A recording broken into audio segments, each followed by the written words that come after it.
You are precious to Jesus.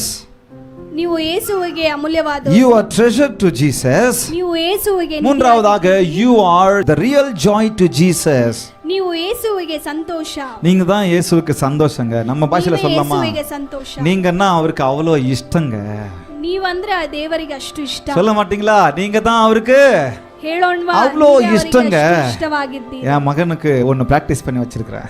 ನನ್ನ ಮಗನಿಗೆ நான் வீடியோ எடுத்து வச்சிருக்கிறேன். ஒரு தடவையும் அது வீடியோ எடுத்து வச்சிருக்கிறேன். ನಾನು ಅದು வீடியೋ சின்னவனுக்கு டாடி நான் எவ்வளவு இஷ்டம் அப்படின்னு கேட்பேன்.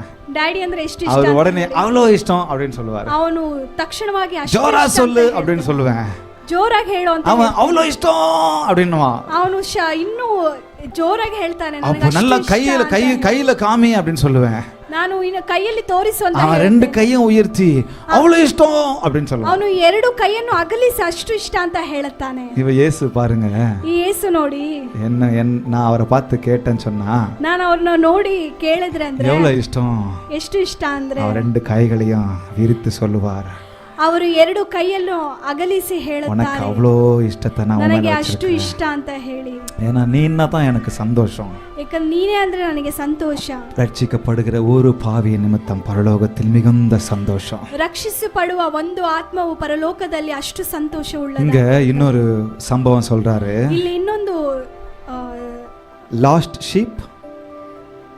ஷீப் ಕಳೆದು ಹೋದ ಕುರಿ, லாஸ்ட் காயின், ಕಳೆದು ಹೋದ ನಾಣ್ಯ, மூன்றாவதாக லாஸ்ட் சன் குறித்து பார்க்க போறோம். ಮೂರನೇದಾಗಿ ಕಳೆದು ಹೋದ ಮಗ, தொலைந்து போன காணாமல் போன ஒரு இளைய குமாரன் இருக்கிறார்ல, ಕಳೆದು ಹೋದ ಒಂದು ಬಾಲ್ಯಕುಮಾರ ಇದಾನಲ್ಲ. அப்ப ஆண்டவர் இந்த ஓமையும் சொல்றாரு.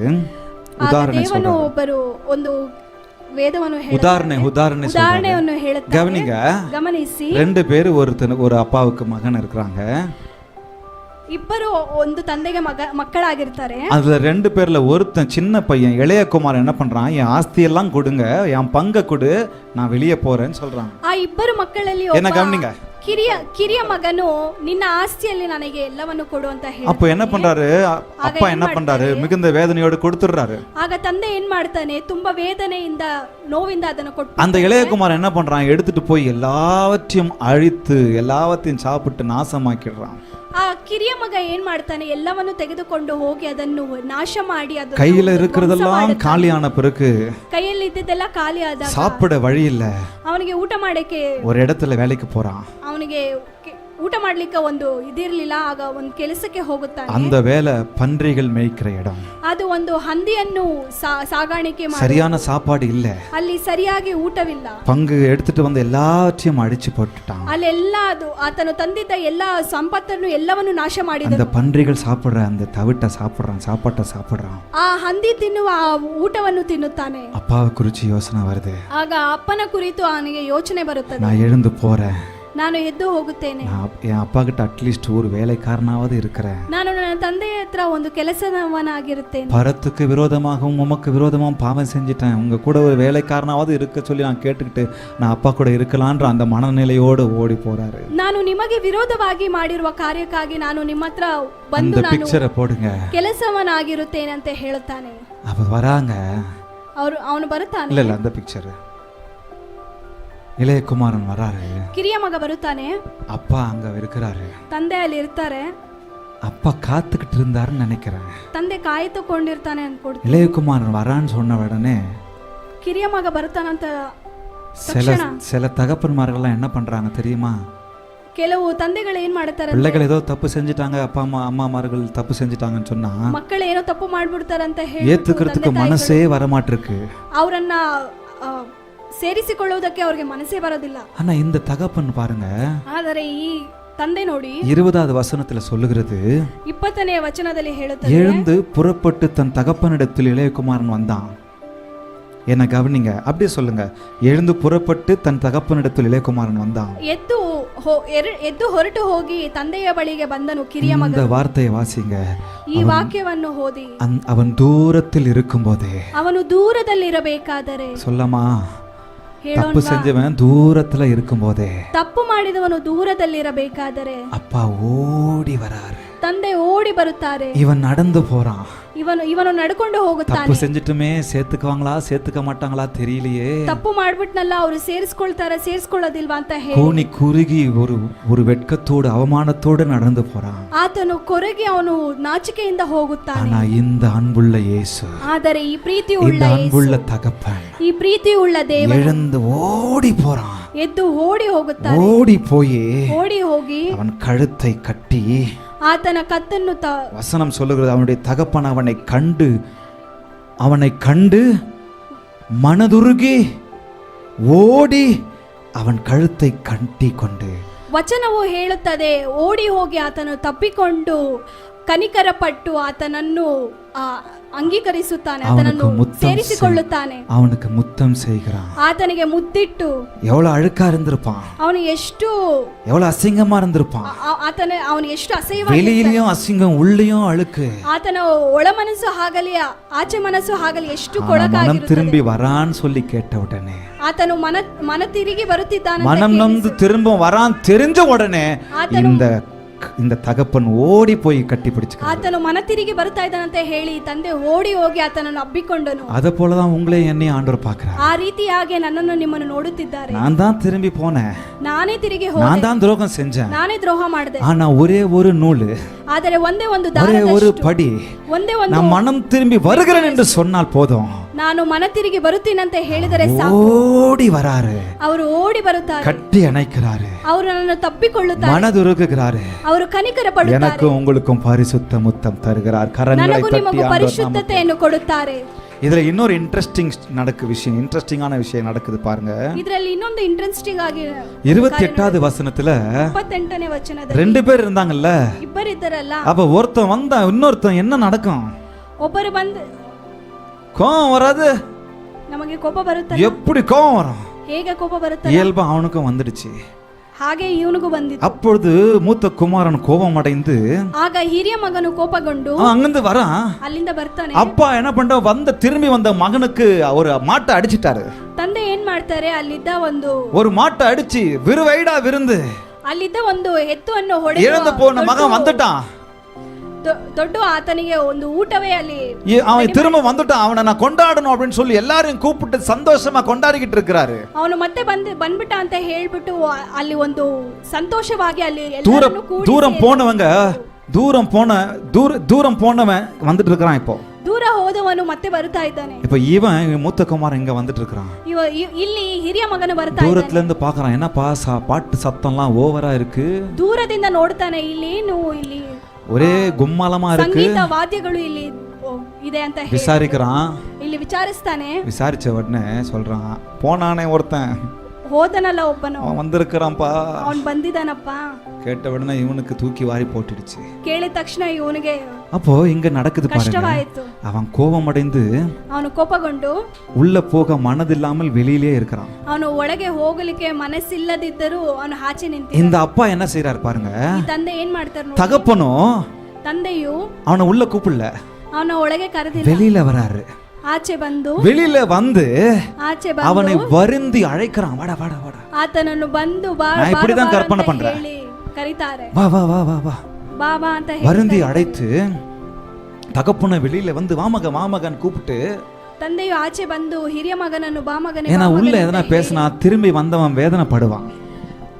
ಒಳಗಡೆ ಬಂದು ಮಾತನಾಡದೆ ಅವನಿಗೆ ಮನಸ್ಸು ಕಷ್ಟ, இவன் எதனா பேசி அவனை வேதனை படுத்திட கூடாது இல்ல, ಅವನು ಬಂದು ಅವನು ಮನ ಕಷ್ಟ ಆಗಬಾರ್ದಂತ ಹೇಳಿ அவ தகப்பனும் வெளியில வந்து அவனை வருந்தி அழைக்கிறான், வா மகன் ப்ளீஸ் வா. ತಂದೆಯು ಆಚೆ ಬಂದು ಮಗನನ್ನು ಕರೀತಾರೆ. 29வது வசனத்துல வசனம் சொல்லுகிறது, 29ನೇ ವಾಕ್ಯದಲ್ಲಿ ಹೇಳುತ್ತದೆ, அவன் தகப்பனுக்கு பிரதியுத்தரமாக, ಅವನು ತಂದೆಗೆ ಪ್ರತ್ಯುತ್ತರವಾಗಿ, இதோ இத்தனை வருஷ காலமாய் நான் உமக்கு ஊழியம் செய்து ಇಷ್ಟು ವರ್ಷ ನಾನು ನಿಮಗೆ ಸೇವೆ ಮಾಡಿದೆ, ஒரு காலம் உம்முடைய கற்பனை மீறாதிருந்தேனே, ಒಂದು ದಿವಸವೂ ನಾನು ನಿಮ್ಮ ಮಾತಿಗೆ ನಾನು ಮೀರಿಲ್ಲವೇ, சிநேகிதரோட நான் சந்தோஷமா இருக்கும்படி நீர் ஒரு காலம் எனக்கு ஒரு ஆட்டுக்குட்டியாவது கொடுக்கவில்லையே, ಸ್ನೇಹಿತರೊಡನೆ ನಾನು ಸಂತೋಷವಾಗಿರಬೇಕಾದ್ರೆ ನನಗೆ ಒಂದು ಕುರಿಯೂ ನನಗೆ ಕೊಟ್ಟಿಲ್ಲ. ஆதங்கமா பேசுறான், ಅವನು ಆತಂಕದಿಂದ ಮಾತನಾಡುತ್ತಾನೆ. வேசிகளிடத்தில் உம்முடைய ஆஸ்தியை அழுத்து போட்ட உம்முடைய குமாரனாகிய இவன் வந்தவுடனே கொழுத்த கன்றை இவனுக்காக அடிப்பித்தீரோ, ಕಿರಿಯ ಮಗನು ಎಲ್ಲ ಆಸ್ತಿಗಳನ್ನು ನಾಶ ಮಾಡಿ ತಿರುಗಿ ಬಂದ ಮೇಲೆ கோபமா ಆತನಿಗಾಗಿ அப்படியே ನೀವು ಈ ತರ ಸಂಭ್ರಮವನ್ನು ಮಾಡ್ತಾ ಇದ್ದೀರಲ್ಲ, சிலுத்துக்கிட்டு பேசுறான். ಅವನು என்ன சொல்றது, ಕಷ್ಟದಿಂದ ಮಾತನಾಡುತ್ತಾನೆ. ஆனா இவரு ಆದರೆ ಇವರು அதற்கு தகப்பன் ಅದಕ್ಕೆ ತಂದೆಯು பொறுமையா வெளியே கூப்பிட்டு உள்ள கேட்காத மாதிரி சொல்றாருன்னு நினைக்கிறேன். மகனே, ಮಗನೇ, நீ எப்போதும் என் கூட இருக்கிற, ನೀನು ಯಾವಾಗಲೂ ನನ್ನೊಟ್ಟಿಗೆ ಇದೆಯಾ, எனக்குள்ளதெல்லாம் உனக்கு தான்ப்பா. ನನ್ನಲ್ಲಿರುವುದೆಲ್ಲ ನಿನಗೆ. ஆனா உன் சகோதரன் இவ்வளவு நாள் மரித்திருந்தான், ಆದರೆ ನಿನ್ನ ಸಹೋದರನು ಇಷ್ಟು ದಿವಸ ದೂರವಾಗಿದ್ದ, திரும்பவும் உயிர்த்தான். ಅವನು ಮತ್ತೆ ಪುನರುತ್ಥಾನ காணாமற் போனான், ಅವನು ಕಾಣದೆ ಹೋದನು, திரும்பவும் காணப்பட்டான். ಅವನು ಮತ್ತೆ ಕಾಣಿಸಲ್ಪಟ್ಟನು. ஆனபடியினால் நாம் சந்தோஷமாய் மகிழ்ச்சியாய் இருக்க வேண்டும். ಕಾಣಿಸಿಕೊಂಡಿರುವುದಕ್ಕೆ ನಾವು ಸಂತೋಷದಿಂದ ಇರಬೇಕು. தொலைஞ்சு போய் ಅವನು ಕಳೆದು ಹೋಗಿ நான் அவரை தேடி வந்தா ಅವರನ್ನು ಹುಡುಕಿ ಬಂದ್ರೆ அவருக்கு நீங்களும் நானும் தான் சந்தோஷம். ನೀವು ನಾವು ಸಂತೋಷ. ஹல்லேலூயா. ஹalleluya. தொலைஞ்சு போய் தேடி வந்தா அவருக்கு நீங்களும் நானும் சந்தோஷங்க. ಕಳೆದು ಹೋಗಿದಾಗ ನಾವು அவருக்கு மகிழ்ச்சி, ಅವರಿಗೆ ಸಂತೋಷವಾಗಿರುತ್ತದೆ. அதை நம்ம மனசுக்குள்ள வச்சுக்கலாம். ಅದು ನಾವು ಮನಸ್ಸಿನಲ್ಲಿ ಇಟ್ಟುಕೊಳ್ಳೋಣ. வேதனைப்பட வேண்டாம். ನಾವು ஐயோ ஆண்டவரை விட்டு போயிட்டனே, ಅಯ್ಯೋ ನಾನು ದೇವನನ್ನು ಬಿಟ್ಟು ಹೋದನೆ, தூர போயிட்டனே, ನಾನು ದೂರ ಹೋದನೆ, பாவம் செஞ்சிட்டனே. ನಾನು ಪಾಪ ಮಾಡಿದನೆ. உங்களுக்கு அவருன்னா உங்களை ரொம்ப இஷ்டங்க. ಅವರಿಗೆ ನೀವಂದ್ರೆ ತುಂಬಾ ಇಷ್ಟ. நீங்கன்னா அவருக்கு ரொம்ப இஷ்டங்க. ನೀವಂದರೆ ಆತನಿಗೆ ತುಂಬಾ You ಇಷ್ಟ. are joy to Jesus. ನೀವು ಯೇಸುವಿಗೆ ಸಂತೋಷವಾಗಿ. உங்களுக்காக தேட வர்றதுக்கு அவர் எப்பவுமே முறுமுறுக்க மாட்டார். ನಿಮಗಾಗಿ ಅವರು ಹುಡುಕಿ ಬರುವುದಕ್ಕಾಗಿ ಅವರು ಯಾವತ್ತೂ ಗೊಣಗುಟ್ಟುವುದಿಲ್ಲ, சோர்ந்து போகவே மாட்டார். ಅವರು ಯಾವತ್ತೂ ಅವರು நீங்க எங்க போய் நீங்களா போய் ஓடி ஒளிஞ்சுக்கிட்டாலும் ஆதாமேன் கூப்பிட்டவரு, ನೀವು ಎಲ್ಲಿ ಹೋಗಿ ನೀವು ಮರೆಯಾಗಿದ್ದರು ಅಲ್ಲಿ ಆದಾಮನೇ ಅಂತ, ஆதாமேன் கூப்பிட்டவரு ராஜேஷேன் கூப்பிடுவாரு. ಅವರು ಆದಾಮನೇ ಅಂತ ಕರೆದವರು உங்க பேரை சொல்லுகிறீங்களா? ನಿಮ್ಮ ಹೆಸರು ನೀವು ಹೇಳ್ಕೊಳ್ತೀರಾ? ராஜேஷேன் கூப்பிடுவாரு. ನೀವು ರಾಜೇಶೇ ಅಂತ ಹೇಳಿ கூப்பிடுவாருங்க. ಅವರು ಕರೆಯುತ್ತಾರೆ. ஏன்னா அவருக்கு நீங்க தான் சந்தோஷம். ಯಾಕಂದ್ರೆ ಅವರಿಗೆ ನೀವೇ ಸಂತೋಷ. எவ்வளவு நல்ல தேவன், ಎಷ್ಟು ಒಳ್ಳೆ ದೇವ. ஹல்லேலூயா. ஹalleluya. அப்போ இந்த மாதிரி ஒரு கடவுளை வணங்கும் போது ಈ ರೀತಿ ಇರುವ ಕರ್ತನನ್ನು ನಾವು நானும் மற்றவர்களுக்கு மற்றவங்கன்னா சந்தோஷமா நான் இருக்கணும். மற்றவರಿಗೆ ನಾವು யாரு ಸಂತೋಷವಾಗಿ கூடயும் சேராம, ಯಾರುமே எனக்கு வேண்டாம், ನಾವು ಯಾರ இந்த சொந்தம் வேண்டாம், அந்த சொந்தம் வேண்டாம், இந்த விசுவாசி வேண்டாம், அந்த விசுவாசி வேண்டாம், ಸಂಬಂಧಿಕರು ಬೇಡ, ನಂಗೆ ಆ ಸಂಬಂಧಿಕರು ಬೇಡ, ನಂಗೆ ಈ ವಿಶ್ವಾಸಿ ಬೇಡ, ಆ ವಿಶ್ವಾಸಿ ಬೇಡ ಅಂತ அதெல்லாம் வேண்டாம். ಅದೆಲ್ಲ ಬೇಡ. கடைசியா சொல்லிடலாமா? ಕಡೆಯದಾಗಿ ನಾವು ಹೇಳೋಣ, seek like Jesus. ನಾವು ಯೇಸುವಿನಂತೆ ಹುಡುಕೋಣ. என்ன மாதிரி நான் தேடினேன்னு சொன்னா ನನ್ನಂತೆ ನಾನು ಹುಡುಕಿದರೆ 99 வச்சுக்கிட்டு சந்தோஷமா இருக்கலாம்னு தேடு. ನಾನು 99 ಇಟ್ಕೊಂಡು ನಾವು ಸಂತೋಷವಾಗಿ, 9 காயினை வச்சுக்கிட்டு சந்தோஷமா இருக்கலாம். ನಾನು 9 ನಾಣ್ಯವನ್ನು ಇಟ್ಟುಕೊಂಡು ಸಂತೋಷವಾಗಿರಬಹುದು. ஒரு மகனை வச்சுக்கிட்டு சந்தோஷமா இருக்கலாம். ಒಂದು ಮಗನನ್ನು ಇಟ್ಟುಕೊಂಡು ನಾವು ಸಂತೋಷವಾಗಿರಬಹುದು அப்படின்னு சொல்றேன். ಹಾಗೆ ಹೇಳಿ, ஆனா அவரை போல நான் தேடினேன்னு சொன்னா, ಆದರೆ ಅವರಂತೆ ನಾನು தொலைந்து போன ஒரு மனுஷன், ஒரு ஆடு, ஒரு குமாரன், ಕಳೆದು ಹೋದ ಒಬ್ಬ ಮನುಷ್ಯ, ಒಂದು ನಾಣ್ಯ. கரங்களை தட்டி தேவ நாமத்தை மகிமை, ಕರಗಳನ್ನು ತಟ್ಟಿ ಕರ್ತನ ನಾಮವನ್ನು. அதனால அவருக்கு ஒன்றும் லாபம் இல்லை, ಅದರಿಂದ ಅವರಿಗೆ ಏನು ಲಾಭವಿಲ್ಲ, எனக்கு தான் லாபம். ನನಗೆ ಲಾಭ. அவருக்கு என்ன தேடி வர்றதுக்கு ஏதாவது லாபம் இருக்கா? ಅವರಿಗೆ ನನ್ನನ್ನು ಹುಡುಕಿಕೊಂಡು சரி, ಬರುವುದಕ್ಕೆ அவருக்கு என்ன கொடுத்தா அவருக்கு ஈடு ஆயிடும்? ಏನಾದರೂ ಕೊಟ್ರೆ ಅವರಿಗೆ ಈಡಾಗುತ್ತಾ? என்ன வச்சிருக்கிறோம் அவருக்கு ஈடு கொடுக்க? ನಾವು ಏನನ್ನು ಇಟ್ಟಿದ್ದೀವಿ ಅವರಿಗೆ ಈಡಾಗ? எதுவும் அவருக்கு ஈடாகாதுங்க. ಯಾವುದು ಅವರಿಗೆ ಈಡಾಗ? அப்படி இருந்தும் என்னையும் உங்களையும் அவர் சந்தோஷம்னு நினைக்கிறாரு. ಹಾಗಿರಬೇಕಾದ್ರೆ ஹல்லேலூயா. ಸಂತೋಷ. எனக்கு அடிக்கடி யோசனை வந்துகிட்டே இருக்கும். ನನಗೆ ಅವಾಗವಾಗ ನನಗೆ ಯೋಚನೆ ಬರ್ತಾ, ஒரு 30வது மாடியில போய் 30ನೇ ಅಂತಸ್ತಲ್ಲಿ கீழே குனிஞ்சு பார்த்தா மனுஷங்க எல்லாம் எறும்பு மாதிரி தெரியுறாங்க. ಕೆಳಗೆ ಪಕ್ಕಿ ನೋಡಿದರೆ ಮನುಷ್ಯರೆಲ್ಲ ಇರುವೆ ಅಂತ கற்பனை பண்ணா பரலோகத்துல ஆண்டவர் மேல இருக்கிறாருன்னு கற்பனை பண்ணா, ನಾವು ಕಲ್ಪಿಸಿ ನೋಡಿದರೆ ಪರಲೋಕದಲ್ಲಿ ಕರ್ತನು ನಮ್ಮನ್ನು ನೋಡಿದಾಗ, அவர் கீழே இப்படி பாக்குறாருன்னா ಕೆಳಗೆ ನೋಡಿದಾಗ நம்ம எறும்பு மாதிரி கூட தெரிய மாட்டோம், துரும்பா கூட தெரிய மாட்டோம். ನಾವು ಇರುವೆ ಅಂತೂ ಕಾಣಿಸುವುದಿಲ್ಲ. அந்த 1/3 தான், 4/3 பகுதி கடல், ஒரு பகுதி நிலம் மட்டும் தான் தெரியும் அவருக்கு. ಅವರಿಗೆ 4/3 பகுதி கடல், ಅವರಿಗೆ 4ರಲ್ಲಿ 3 ಭಾಗ ನೀರು ಮಾತ್ರ ಕಾಣಿಸುತ್ತದೆ, ஒரு பகுதி நிலம், அது மட்டும் தான் தெரியும்.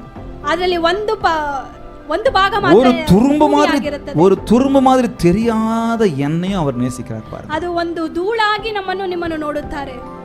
என்ன ப்ரீஷியஸ்னு சொல்றாரு, ನನ್ನನ್ನು ಅಮೂಲ್ಯ ಅಂತ ಹೇಳುತ್ತಾರೆ, நீன்னா எனக்கு சந்தோஷம்னு சொல்றாரு. ನೀನೇ ಅಂದ್ರೆ ನನಗೆ ಸಂತೋಷ ಅಂತ ಹೇಳುತ್ತಾರೆ. அதனாலதான் இழந்து போனதை தேடவும் ரட்சிக்கவுமே, ಆದ್ದರಿಂದ ನಾವು ಕಳೆದು ಹೋದದನ್ನು ರಕ್ಷಿಸುತ್ತೇವೆ. சொல்லமா, seek like Jesus. ಹೇಳೋಣ, ನಾವು ಯೇಸುವಿನಂತೆ ಹುಡುಕೋಣ. மற்றவர்களை நேசிச்சிடலாம். ನಾವು ಅವರಂತೆಯೇ ನೆರೆಹೊರೆಯವರನ್ನು ನಾವು கர்த்தர் தாமே ಹುಡುಕೋಣ. இந்த வார்த்தையின் மூலமாக ஆசீர்வதிப்பார்.